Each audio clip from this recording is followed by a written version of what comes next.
Welcome to the Slop Temple. We pray this video helps. In this video, I will explain how to make easy sorbet at home. You'll be surprised how simple it is to create a refreshing treat with minimal effort. The key is using ripe fruit and a good blender or food processor.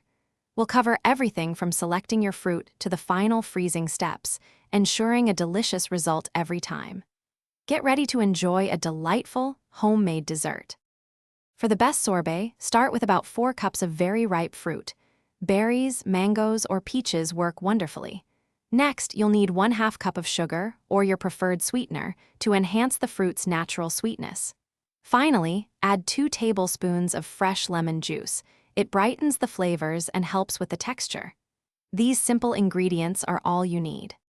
Combine your chosen fruit, sugar, and lemon juice in a powerful blender or food processor. Blend until the mixture is completely smooth, with no chunks remaining.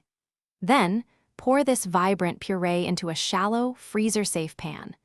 Place it in the freezer for at least 4 hours, stirring it every hour or so to break up ice crystals and ensure a smooth consistency.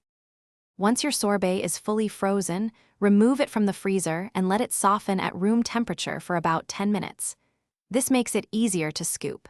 Use an ice cream scoop to serve generous portions into bowls or cones. For any leftovers, transfer them to an airtight container and store them in the freezer. Enjoy your perfectly refreshing, homemade sorbet. Thanks for watching.